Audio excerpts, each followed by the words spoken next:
the family that looks nothing like him, but who they'd kind of adopted, is just thrown away. Why would he be so arrogant and just throw these props away? Well, always in these situations, the family is the last to realize it or admit it as to what happened. The family finally gets it, that it's just part of their game plan. The whole socialist Marxist playbook is use people with a big lie to take power. And once you take power, the ends justifies the means. They're just old baggage. And that's what the Kenyan Obamas have unfortunately, I think, come to realize. They've seen Dreams from My Real Father. They all agree that Obama looks just like Frank Marshall Davis. And they're saying that only a DNA test can solve it at this point, because they just think there has to be an explanation for why he made such a big deal out of them as his political base, and now he wants nothing to do with them. It's very sad. It's a very sad story. Malik is a good guy.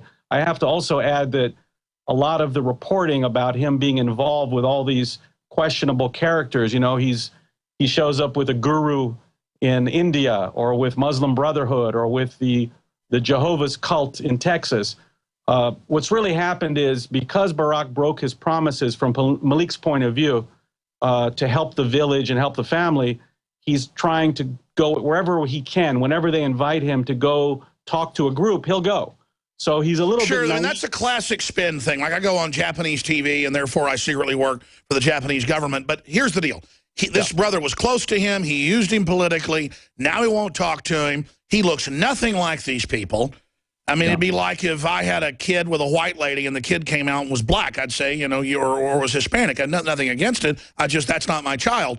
I mean, these people look nothing like Obama. His dad is a spitting image, Frank Marshall Davis. And then he says he shaped him. He lived with him. It's his daddy. And we got photos of him with his mother. But what's incredible is Dr. Corsi, I really respect on WorldNet Daily, you know, in many ways, pantheon of journalism. I don't think they're being hardcore enough with their headline that Obama's half-brother, you know, Obama discarded us. The story is, I want a DNA test. You may not really be my family. You look like Frank Marshall Davis. You know, wow. I mean, talk about a house of cards. They put in his Harvard Law Review that he edited, and Michelle's statements and all of it, that he was born in Kenya, so that later when it didn't add up, we would get upset and go after that instead of what was hiding in plain view. There's no doubt you're right. This is just added cherry on top. Joel Gilbert, this is so huge. I think the headline on this story in the video we're going to do should be, Obama's half-brother wants DNA test to prove that he's actually family, thinks that he's Frank Marshall Davis's son, subheadline. I mean, it's incredible. Yeah, I would agree. The Kenyan story was cover, because Obama could never have been elected if he said, my father was a Communist Party propagandist and Soviet agent who worked on behalf of the Soviet Union to try to organize the unions to expel U.S. forces from Hawaii to allow for Soviet expansion in Asia. And that's what his father did. And he was radicalized. If Obama said, I was radicalized into this Marxist ideology in my teenage years while I was drinking and smoking pot with my dad, Frank Marshall Davis, please elect me president. I'm going to support the Constitution. So all he did was cut out my dad. The only thing he cut out in the speech that we're going to play later is my dad. We played it last week. But he literally sat at the feet as a child up to a teenager with Frank Marshall Davis, the spitting image that his grandpa's best friends with, that he lived with. I mean, this is hiding in plain view. Of course they had to have a cutout for the left that he was an immigrant. Then that story doesn't fit, so we go after it. This is incredible. You deserve the Pulitzer Prize. Well, thank you. I think, look, Obama engaged in misdirection. He uses misdirection and outright lies to hide the reality. Don't forget, he ran as a mainstream candidate. I'm going to cut the deficit in half. I'm going to support Israel. I'm against gay marriage. It was all mainstream, but it was an intentional deception. Just like I show in my movie, There's No Place Like Utopia, the Wizard of Oz never intended to keep any of those promises. Obama's intentional deception is the fraud of the century that's been perpetrated on the American people, and the Kenyan Obamas are now onto it. They're onto it. There's another headline. Kenyan Obama's now on to the fact that he's an imposter and a fraud. He's a Davis. He's got the last name of the Confederate founder. You can't make this stuff up, man. I'm telling you, I know you're right. I've seen both your films. I've researched it. And I remember saying when day one, the birth certificate had like 6 layers. And it was the font of Microsoft that's the fake typewriter font, you know, because each typewriter font is like a snowflake. It's different. They were all identical. It was totally fake right there. I was like, why is it such a bad forgery? Because it was meant to make us go crazy like mad dogs after a steak. Right. The question never was, where's the birth certificate? The question was, who is the real father? And if you ask the right question, you can find the right answer. Exactly. They threw a fake question out to divert us. Right. And I like to tell people now that all this time we've been complaining about Obama, but if you listen to Malik Obama in the interview, he's been treating us like family all this time. He's really Barry Davis. He's Barry Davis, Frank Marshall Davis Jr., not just the fact that Obama lied to misdirect us, but he hid the fact that he was radicalized into a Marxist ideology that sees the world completely different from mainstream America. He believes America is the source of all problems in the world. He believes that capitalism and free markets and free speech, freedom of religion are all negative things. And he wants to fulfill his father's dream. You know, the media is going to, I predict they're going to ignore this because it's right on target. When I would cover the birth certificate stuff and say, all I know is it's fake, all I know is he said he was from Kenya. I don't know if he really is, but here's a video of him saying he's from Kenya. Here's his wife saying it. Here he is in the Harvard Review that he edited over and over again saying, I'm from Kenya. He ran on the Senate in Illinois on that, so don't get mad at me. Meanwhile, the whole time he was Frank Marshall Davis Jr. Let's go to a clip of him from C-SPAN talking about his father, Frank Marshall Davis. And then we'll go back to the crew.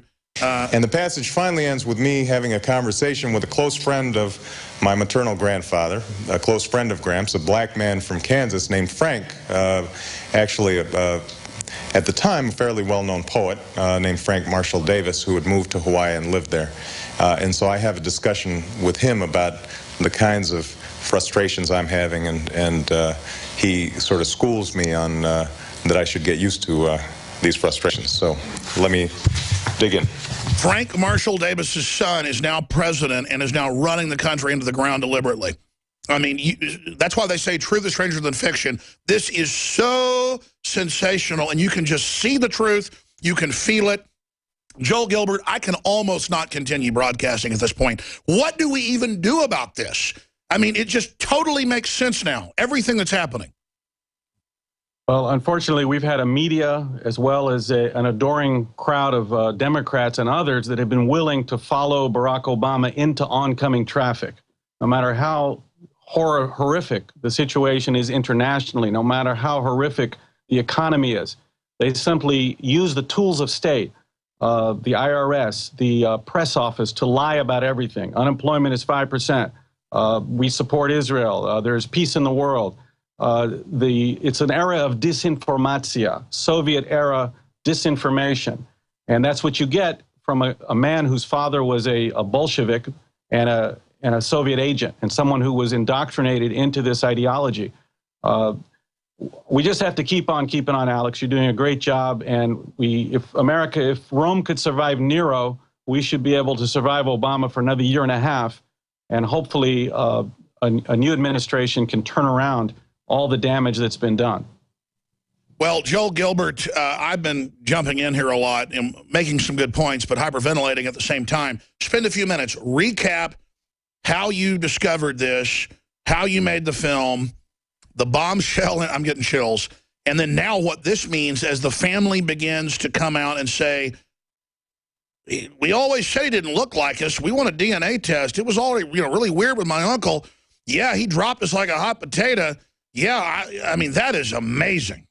Yeah, well, how I got into it, I made a film about the Iranian nuclear program called Atomic Jihad, Obama's Politics of Defeat. That was 2010. And like a lot of people, I would read Jerry Corsi and Jack Cashill's writings about the birth certificate, and they never had an answer.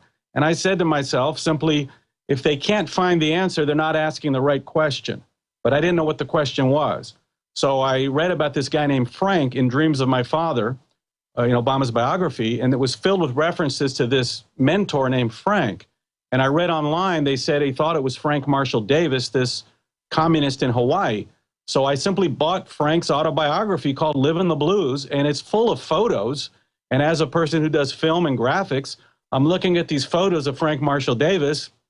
They look just like Obama. And it was just clicked that this Kenyan story was just a cover for a radical ideology. Once I realized that, I realized America was in grave danger. And I decided that I have to commit myself to looking further into this and getting all the information I can. And right at that moment, I said, I'm going to make a movie about Frank Marshall Davis, about Obama's real life story in the dreams from his real father. And then in the process, you get contacted and they give you the porn photos of Mama in the house with Davis and other women because he funded himself with porn. A communist did that. And, and then there's photos of Obama sitting on the same couch with the same pictures. I mean, we got Obama sitting on the porn shoot couch. Exactly. I mean, well, we've got him at every level. Yeah, we don't even need those photos. There's 20 or 30 pieces of evidence that shows that Barack Obama's father is Frank Marshall Davis. More important, there's a ton of evidence and a mountain of evidence I show in the film that Davis became his ideological mentor and radicalized Obama in his youth. The nude photos simply show the opportunity for that relationship to have taken place. And the photos show all these different strippers, Hawaiian, Portuguese-looking, American. We see Frank Marshall Davis's jacket in the background, the floorboards match, the jazz records match, Anne's face matches, everything matches.